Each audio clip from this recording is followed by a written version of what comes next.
Hey, welcome. One Another Marriage podcast. It's our very first one, episode 1. We are One Another Marriage. We are David and Theresa Mabry. And in today's episode, as our very first one, we're going to talk about who we are. We're going to introduce ourselves and help you all to get to know us a little bit more. And our agenda for One Another Marriage show for the podcast overall is really to strengthen marriages, strengthen relationships so that they can have greater fulfillment and greater impact on the world around them. That's what we are about. So that is what we are here for today, and welcome to you all. Hi, everyone. This is Theresa. David is not sitting here just by himself. Although I was letting you ramble for a little bit. Wouldn't that be funny if you were like now, Theresa, there was just silence. It was a good rambling, though. It was not a bad rambling. No, it was not a bad rambling. Sometimes there is a bad rambling, and of course, people will experience that a little bit from both of us. From both of us, yes. I think we have that tendency. We could ramble. So that is funny. But here we are. Podcast number 1. Welcome to our show.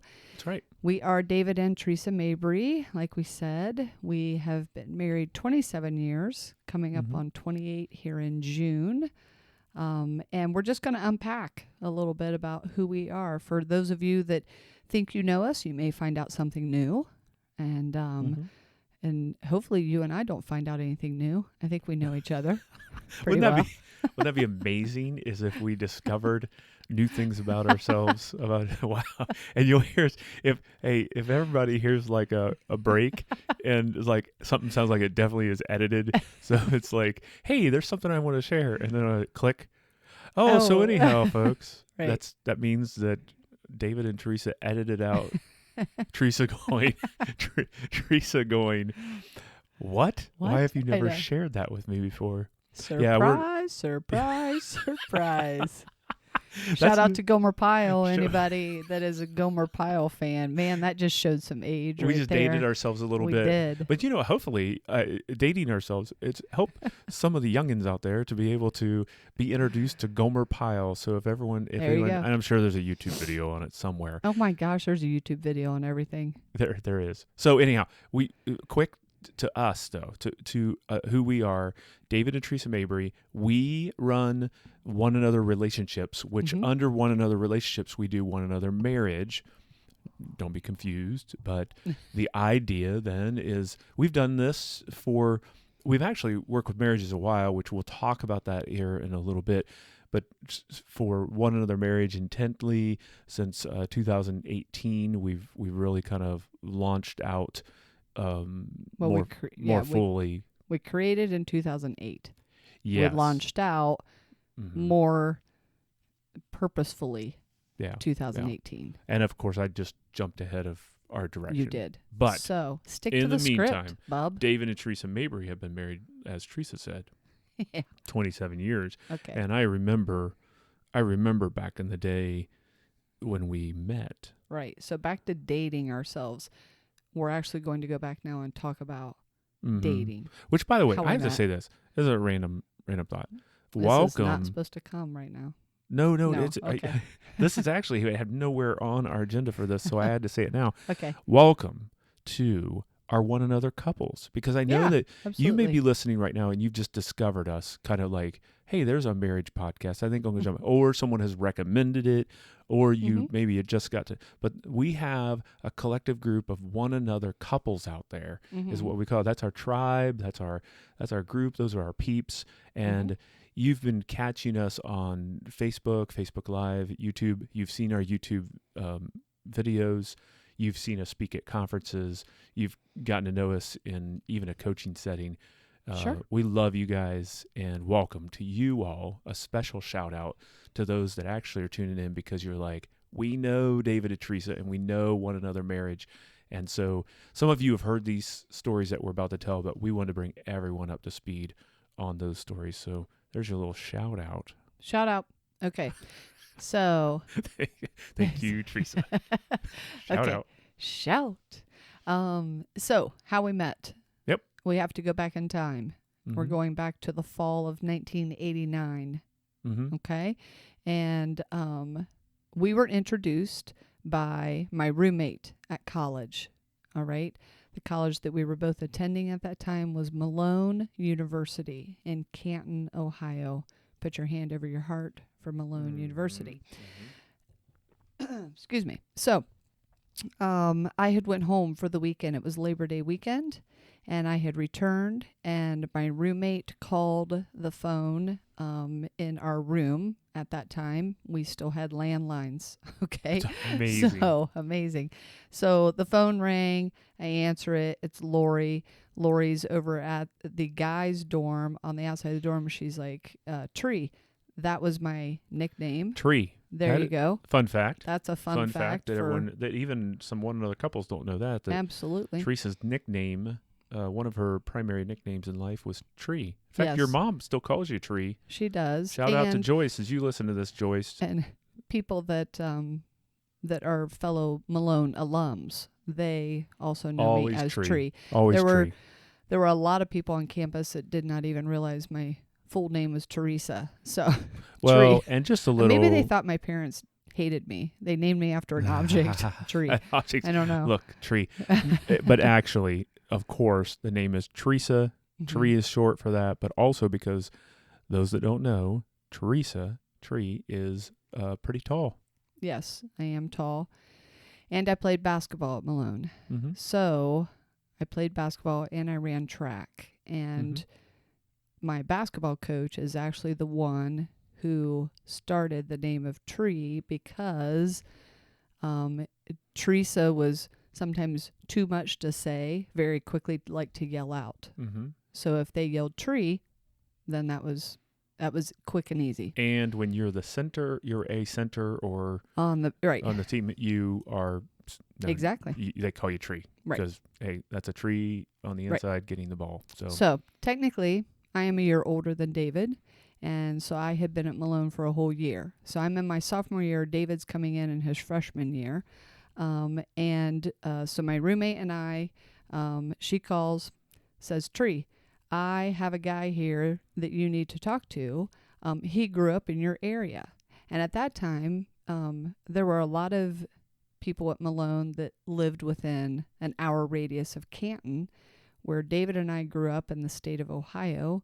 We were about 3.5 hours from Malone. So Lori had met David, figured out where he was from. She's like, oh my gosh, you have to talk to my roommate because she's from the same area. So she puts David and I on the phone. He's over there with her. I'm in my room. And this was how we were first introduced to each other. And we each it's that awkward kind of, hi, type of deal. Well, and it's kind of a pretending, like not lying, but pretending that you really know that you're interested. Well, not interested, because I think I've shared before with some, and you know this, is that I had seen you before I had met you. You came into a class because we had a class together. Correct. And that's communications. And you walked in with your roommate, and I thought, boy, there's a tall drink of water. And so I was like, hey, and I'm a freshman, you're a sophomore at the time. Older so you're women. older. Don't finish that lyric. Don't finish the lyric there. But somebody's going to call in because they know that lyric. Okay? That's right. From a country song. Especially our country fans. Mm-hmm. So anyhow, I saw you walk in. I thought, what a tall drink of water. But then once again, like I said, it's my first week of college, and I'm smitten by college women. And so you're just taking it all in. Absorbing. And I'm thinking, wow.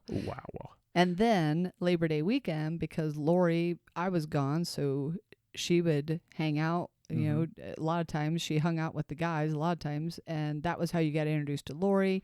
You connected Lori with me, and then you're like, oh, I'm talking to the tall drink of water woman. Unbeknownst to me. I have no idea, right? That's right. Okay. So, but during that phone conversation, we shared our hometowns because it was like, oh yeah. So Lori says you grew up near me. Where did you grow up? I say St. Paris, Ohio. David says, oh yeah. Really though, he has no idea where St. Paris is.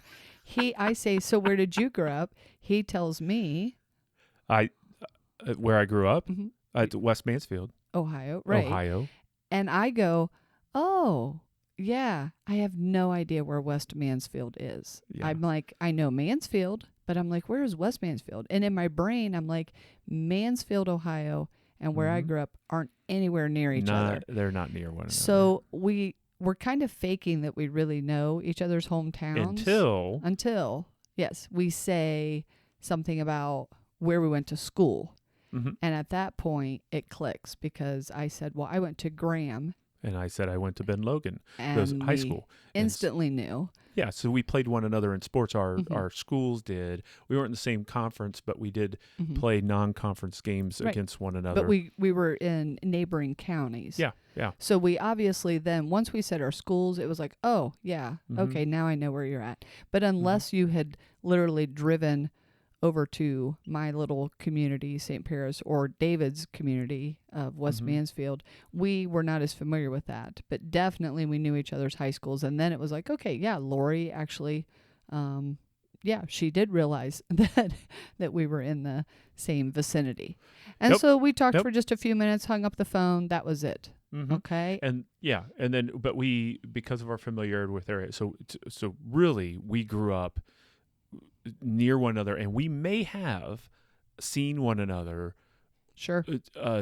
over the years of sports interaction. So absolutely. But regardless, we met at Malone then, and I could take you to the exact spot in front of the mailboxes, which happened about a week later or so after we had talked. They were in the student center area called the Barn. We met in front of the mailboxes, and that's holy ground right there. That's a special place right there.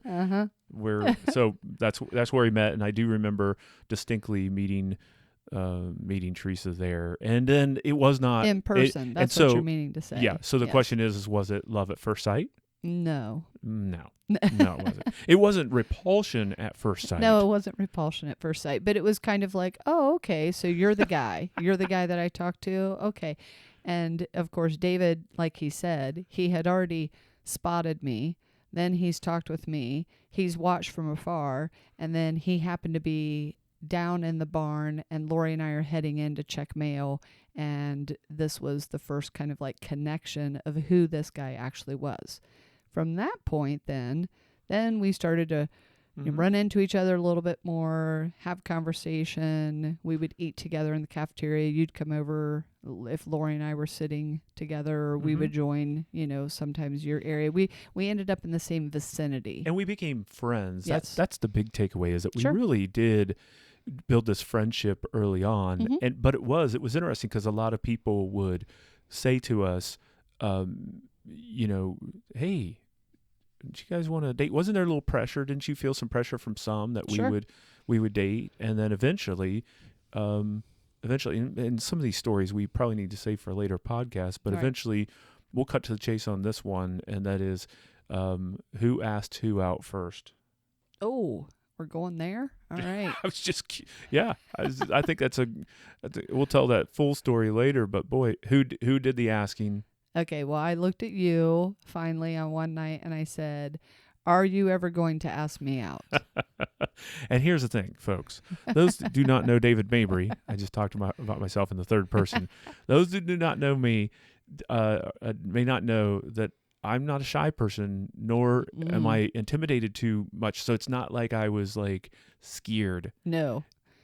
You weren't a wallflower. You weren't any of that stuff. But it did take a little prompting from my bold future wife to be able to make the first move of saying, come on, dude, let's fish or cut bait. Yep. That's pretty much what it was saying. I was like, dude, are you going to do it or not? Because I have the feeling that you want to, but I must be giving off intimidation aura or something. I don't know what's going on. And your cheeks got a little red, and you kind of Mhm. smiled, and you were like, "Well, I was going to get around I was to like, dang, busted. So yeah, we did end up dating then. Yeah, so we and- dated through our college years at Malone. We Mhm. eventually got engaged, Mhm. but we dated all through. So we dated, 4 years. Yeah, Yeah, we did. and we were engaged for one of those, and then Mhm. we got married in June 12th of 1993. That's right. June 12th of 1993, we gathered together. It was Mm-hmm. and it was in St. Paris, the great metropolis of St. Paris, Ohio. And I remember it was a very warm, but we had a little bit of rain that day. But it was And hot. It was. It was hot. That was back in the day in the 90s of guys wearing full tuxedo suit, Full like, penguin suit. you know, and man, you guys were just, I mean, the girls, we were bad enough because it was also in the era of time that you wore hose. But, oh, gosh. And they were wearing your maids of honor. Bridesmaids. Bridesmaids. I have one maid, maid of of that whatever you call those people, honor. those people who There are 7 maids of honor right now. No. they were wearing like curtains. No, they weren't curtains. Oh, you just love to pest. They weren't curtains. They look like curtains. No, they weren't. Okay, they weren't. Yep. They had a small print of floral Mhm. pattern across the front, but it wasn't like it was full drapery style. It for me, it appeared to be drapery. But Do you really about the wedding day? That's what you remember? What about your glorious bride coming down the aisle? that I remember. Okay. I remember You should that. care less what the the bridesmaids were wearing. Goodness. Yes. So we did in fact get married at that day, and so it's June 12th, 1993, and then from there we'll jump ahead because of course, Sure. like we said, is that over this time together through the podcast, we'll revisit some of these stories. Yeah. But we then in fact went from Malone and went right into I went into youth ministry. I became a youth pastor and did youth ministry and then sports ministry through the 90s, and then transitioned to other ministry positions from there and other leadership positions within ministry. But in the meantime, we had these awesome children. So we had Alex and Taylor and Gabe came along. Yes. During that time period, and they all live local to us now in Central Ohio. They do. And Alex, our oldest, is married to Katie, Mm-hmm. and soon here in just a couple weeks, we should be grandparents for the first time, and we're very excited about that. Yay. And so, congratulations to the awesome couple, Alex and Katie, our son and daughter-in-law. And then, And we don't know what the baby is. it's a baby. It's a baby. That's what we know. So the excitement is still to find out, is it a boy or is it a girl? They didn't want to find out, and that was fine with us. We never found out with any of our pregnancies, so we were fine. So yeah, Alex and Katie, soon to be grandchild. Yep. And then Taylor, she lives in Ohio as well, only about an hour away, and then she actually works for a church as a youth pastor. And then Gabe and Kenzie. Gabe married Kenzie. Gabe is our youngest, and they live local to us as well. And they actually are a pandemic wedding ceremony. Yes. They were married just over a year ago. And in March of 2020. That's right. And Right. so, and each of them, we all stay very active with one another, and we have very- 2 grand dogs. and we have 2 grand dogs, Waffles and Elfie. Elfie the pug and Waffles the corgi. Right. So Yeah.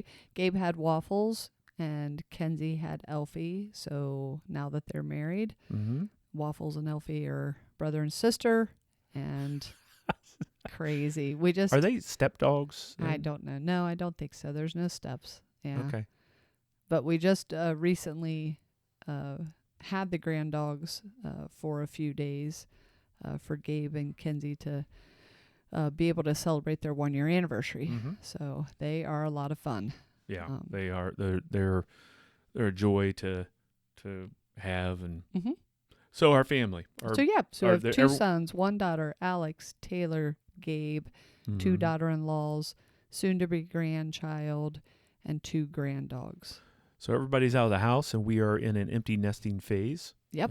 The two of us, and so we come at this like working with marriages then from a perspective of having lived through multiple seasons of marriage Right. and experience, and so that's right now empty nesting is what we're experiencing, Mm-hmm. and but we've been able to tap in and resource to marriages that are even further along time wise than ours, and just to hear about their experience about continuing to kind of go through those Sure. grandparenting and older adult children phase of marriage Sure. as well. And so for us, our journey in helping marriages, like I said, we've worked with families and marriages in some capacity or another Mm-hmm. since early 91. since 91 or Yeah. so, because of being involved with ministry within the church, Mm-hmm. and being pastor on staff, pastor, youth ministry, sports pastor,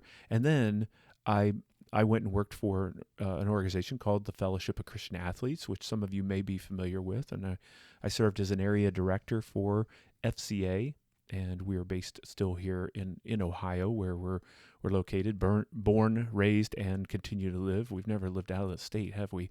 No, we've although we've moved multiple crisscrossed places. and we've been in different cities within Ohio, but technically, yes, we've never left Mhm. the state of Ohio. Mm-hmm. Yeah. So we ended up, there was a unique, and plays into our journey in working with couples.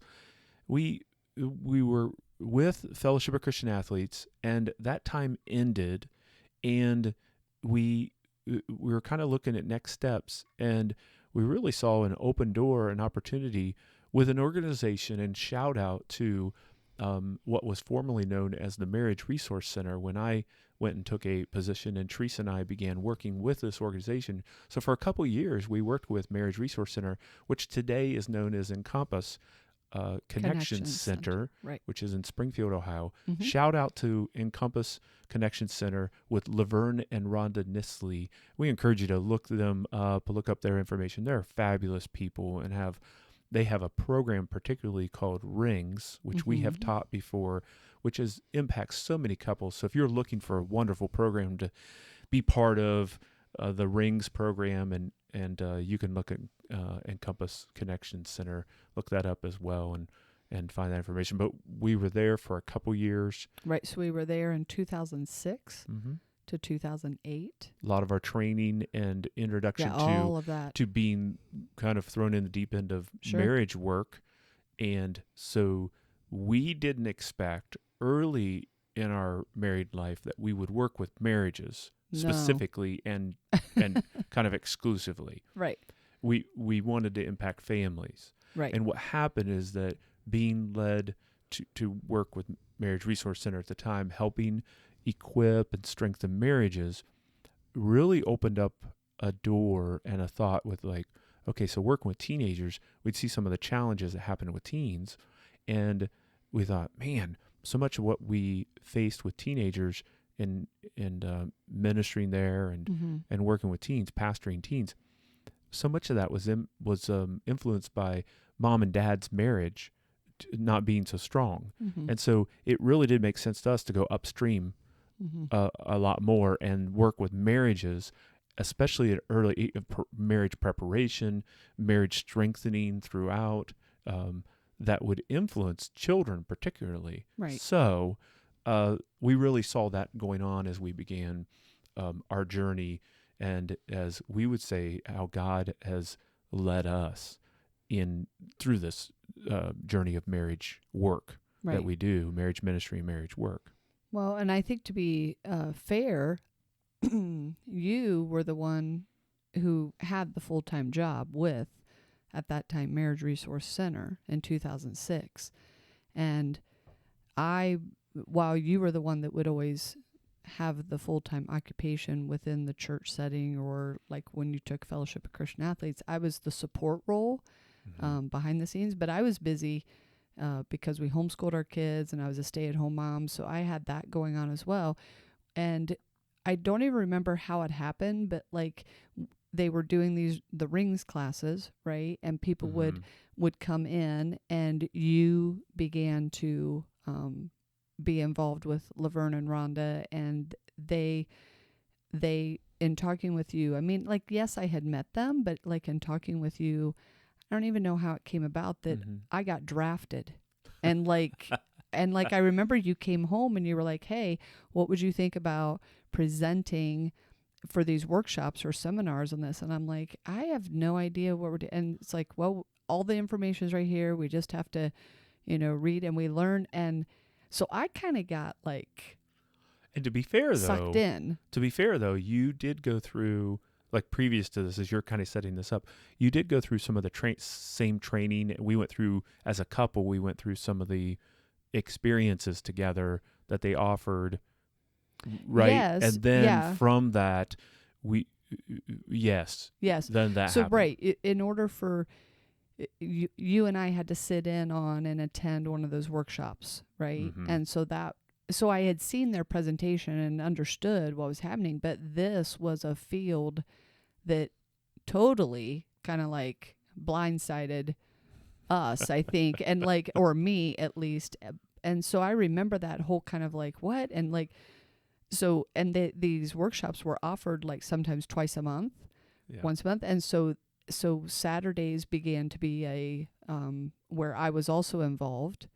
And that was when, then we went to the marriage conference and we got trained on some other material. And that was when I really think that God opened doors and kind of opened in you and I a heart for marriages, as well as we really enjoy presenting together and we enjoy working together in that. Like I said, all the other times before, you were the one up front. I was a support role, in whatever capacity that meant, but I was not the teacher with you up front at that time. And those that are listening that have experienced Theresa Mabry in action, you've seen, and seriously, those of you out there that have experienced it, you look at Theresa and you're like, she's really good at what she does. Theresa, you do a fabulous job presenting, working with couples. And so one would look at you and say, yeah, she's natural. This seems like a clear call and an action. But that's a setup to say, did you ever think that you personally would be doing this in light of what you just said, that you'd be presenting marriage help and speaking to couples and helping couples, even coaching couples like we do? No. Yeah, that was not something ever, like I said, on my radar. Not that we couldn't have. And I don't want people, you also need to understand, I myself, I'm not shy. And so I do not. But she's not rude. No. Not shy, but not rude. But I also had my areas of presenting, like I did moms groups and I did homeschool co-ops and I led in different areas like that. And so and then like, with David, like I was always involved in whatever capacity when you were youth pastor, sports and rec pastor, Christian education, fellowship of Christian athletes. Like there was always an area for me. I just wasn't up front with you on that. But you and I both knew I had that capacity, but I just don't think I would have ever found or that we would have ever realized that we could have pursued marriage ministry. Yeah. So anyway, because of that portion of our years, 2006, 2008, was in Springfield with that organization, then we moved out of Springfield to the Central Ohio area, and then because we found that we enjoyed speaking together and really working on marriages together, we created One Another Marriage. Yeah, and that was about 2008 that when we... Right. Yeah, that's our official kind of what we remember our dates. And, One Another Marriage, we're going to actually take a separate episode and unpack the idea behind another marriage. How did Right. we arrive at that name? How did we? Because there's a whole purpose and a reason behind it, and it's very important on why we call this work, this organization, this ministry, one another relationships and one another marriage. Right. And so, but we will. That'll be a future. That's a little tease. Yeah. That's a tag and a tease going Right. forward. And but there is a purpose behind that. And so what I actually took a position in 2008. I became the lead pastor at a church in the Columbus area, Mm-hmm. and I was there for 10 years. Mm-hmm. And we were really blessed. It's a wonderful, wonderful congregation that we Mhm. were with, and we were really blessed with the freedom to do marriage work in that Right. church and outside the church, Right. to reach out and help other couples that would become engaged with the church, as well as those that may never become engaged with the church, but we were kind of freed up to be able to do that simultaneously. And that's at the same time, like 2010 to 2015, I completed some more education, finished my doctoral work, and with that work was a specialty in how to do marriage work within the church Mhm. specifically. So that's a lot of my research and Mhm. writing was centered around how to effectively do marriage work within the local church specifically. And so, and with what everyone will hear more about in the future, and that is Prepare Enrich, which has been a huge piece Yes. of. So Right. look up Prepare Enrich if you want, Google it, look it up. We'll talk about it later. A lot of resources we use from Prepare Enrich Mm-hmm. as well within our work that we do, and we've really loved that tool. So yeah. Okay. So then we So then where? so then that led us to actually launching out. That at the end of that time, we actually started full time. I teach presently. You can find information about my engagement. I serve as the associate dean for the Berkeley College School of Graduate Studies, and it's an online program. They do have a physical campus, but their graduate school is online for working professionals. And I direct the Masters of Arts in Family Ministries, and I direct the Masters of Arts in Transformational Leadership, Right. while serving as the associate dean as well. So that's all to say that for our work that we do with marriages, with families, our academic side, our academic connection is through the graduate degree Mm-hmm. at Berkeley College at the graduate school there. So, and we encourage folks to look that up as well. And you'll hear more about that. If we don't have any set sponsors for our podcast, but if there was a sponsor, we would say Berkeley would be one of those. We love Berkeley College and the work that they do. Our Right. daughter went to Berkeley. Our daughter went to And Berkeley. has That's right. a special place in her heart as well. She actually Mhm. went out to Kansas, where it is physically located, Mm-hmm. and so the last couple of years, I've been working with Berkeley, and we've been doing work with marriages Mm-hmm. more full-time basis Right. since leaving being lead pastor at Orange Friends Church in Columbus, Ohio. Right.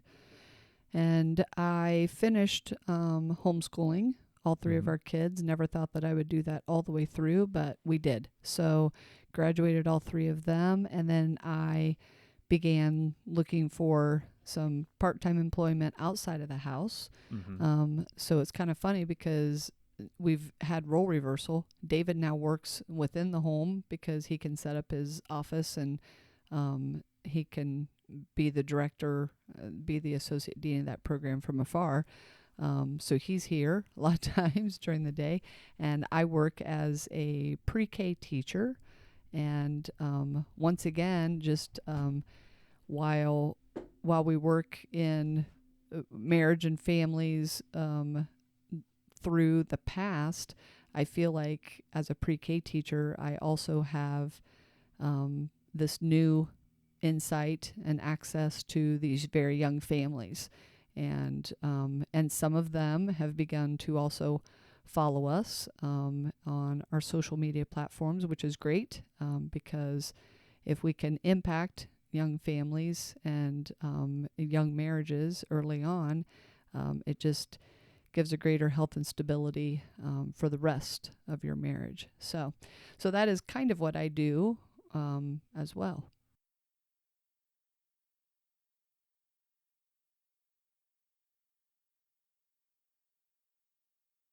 So that all being said, as we reflect back, hon, I think about like what are our biggest lessons for that we've picked up for, and I know we can talk about this more later, but it would probably be nice if we shared with folks like what we've learned from our marriage and that journey, that quick journey, because what we've just shared that's taken a half hour or so, it's like there's a much longer story there. Oh yeah. And but we're trying to be sensitive, right? And Right. so, but let's talk about what do you think are some of the things that we've learned from our marriage that we really want to help other people learn.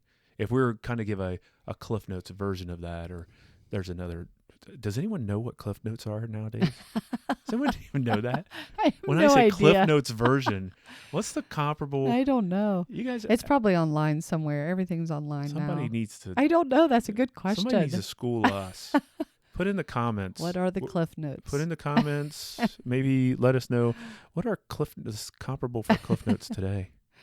Anyhow, That's a great question. Okay. Yeah. So what have we learned? What are some tips? What are some takeaways that we have learned from our marriage? From our marriage for all the 27 years, and then even more so probably once we've really dove into working with marriages. You learn a lot about your own marriage when you begin coaching other couples. Oh, yeah. Yeah, absolutely. And this is the good thing of where this is landing in today's podcast is that, hey, hang on, because don't wait. There's but wait, there's more. There's more. And so the more Would you like is, door number 1, number 2, or number 3? So for today, it's like, okay, so the lessons we've learned in our marriage. That I'm right. That's so goofy. That's a goofy answer. Yes. I think the lesson that we've learned is that it's not important who is right. Yeah. There will be times where, yes, one of you will be correct on a situation, an outcome, something that needs to happen, but marriage is about both of you in it together. And if one of you, if you say, well, I'm always right, then that means the other person is always wrong or the loser. So there's a winner and a loser, and you can't have a winner and a loser in marriage. No. You're either both winning or you're both losing because it's a team effort. Absolutely. So that's a takeaway that we have learned. Hand in hand with that, I think a takeaway is like your perspective is my reality. That's a good one too. And if both of us are kind of viewing things that way, it's like to respect the perspective of your partner, whether you agree with them or not. Right. And and there's a resolution that comes from that. So it's like not having to always be right, but just kind of hearing the perspective of your partner and then working through. And if both of us are working on that, then that's a good thing. That's a great thing. I think the other thing that we've learned is that we really are, we try to pull the best out of each other every day. I mean, we have been best friends for a long time. And while we have other friends, individual and couple within our lives here, I think you and I know we are best friends, and as best friends, we want to try and pull out the best in each other. Yeah. So I would say another one, we'll just maybe go with a couple more. So my final one would be compatibility.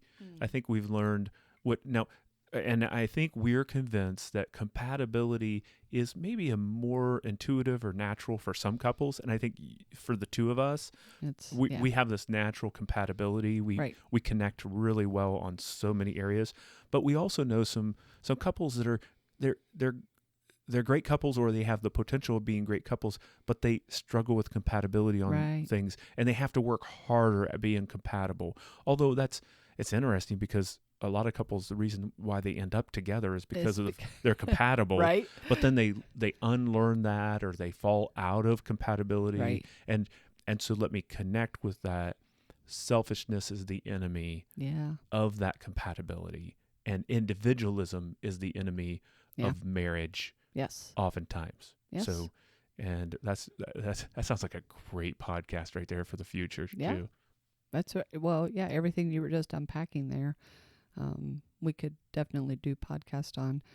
And then probably just another quick takeaway of learning to marriage is that you just have to learn to have fun, and you have to just you can't be serious about everything all the time. You gotta have some fun. You need to laugh together, and we definitely laugh together. So that's something, because life is going to throw a lot of different things your way. Mm-hmm. Some of them are not going to be very fun to go through, but Mm-hmm. you still need to, you got to be able to laugh with each other.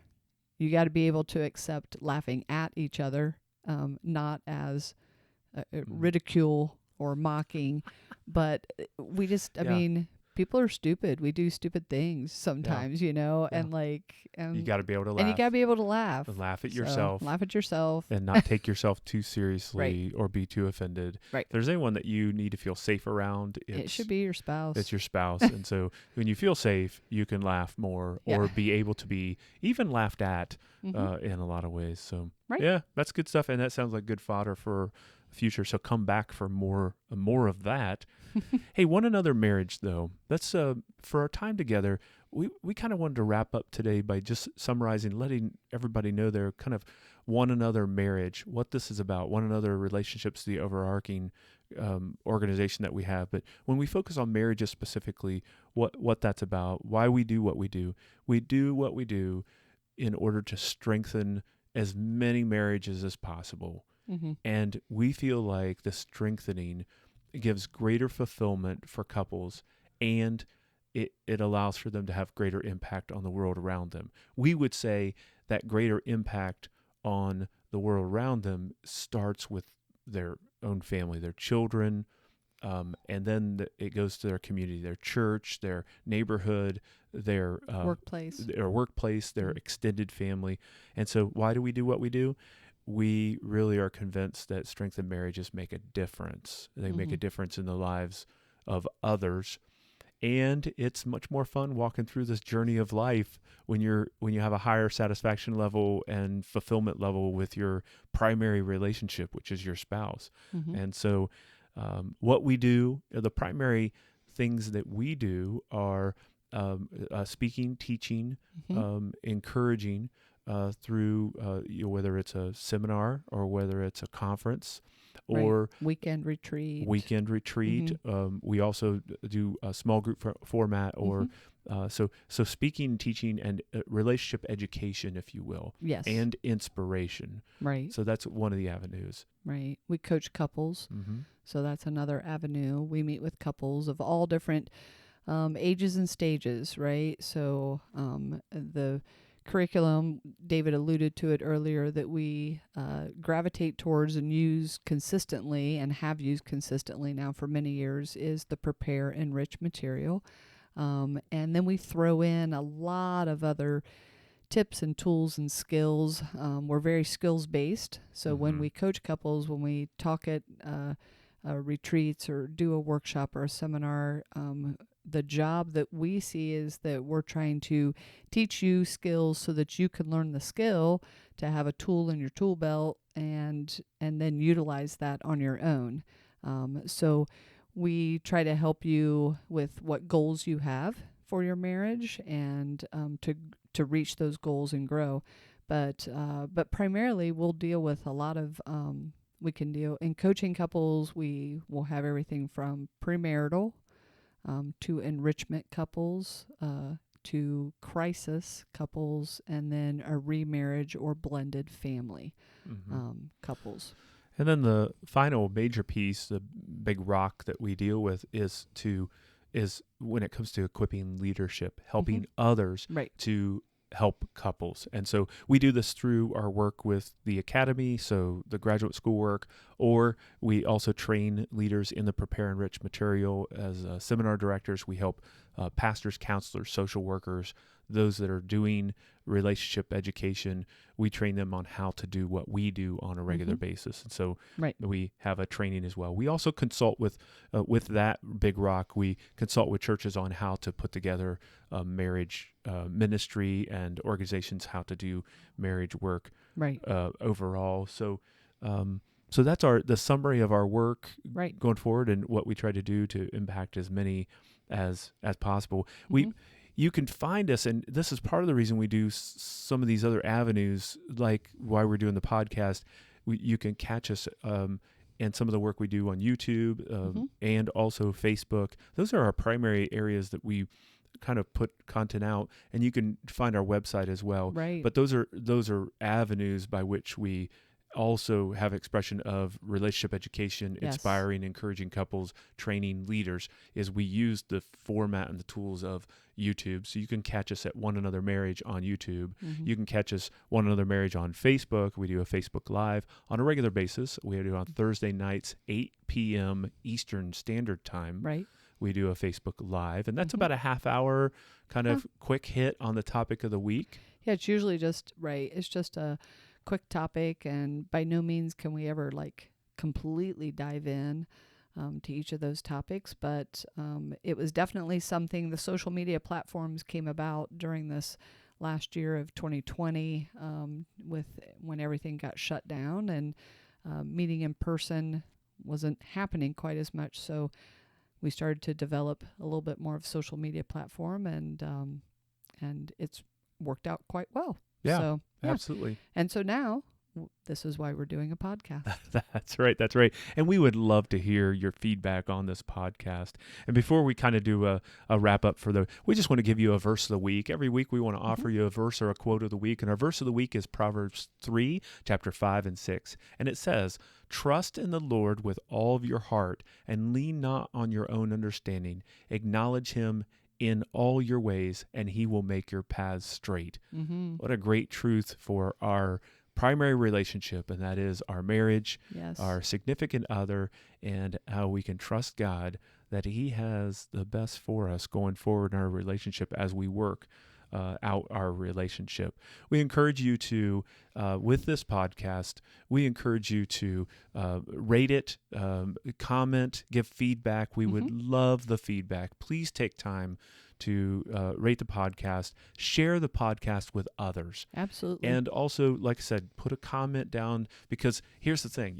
When you do that, it helps us tremendously to reach as many couples as possible, because folks like Apple, iTunes, and Spotify, and Google, Google Play, they pay attention when that happens, and it helps reach more. They push it up so that more couples hear. So it's not about making David and Theresa famous. It's all about helping as many couples as possible. And you can be part of this by participating in that kind of pushing forward. Exactly. Share it with other couples. Help others hear the message. Right. Well, hey, that is wrapping up our time, I think. There's number one in the can. Number one in the can. Number one in the can. We really appreciate you joining us today, and we invite you to join us next week as we start with a basic. Next week, we're going to deal with tips for communication. We're going to dive into what we have found to be the basic understanding of best tips for communicating and building, enhancing, strengthening the communication between you and your significant other. And this, we're looking forward to our time together. So we are. Until then, we will see you next week. Thanks for joining us. Bye. Bye.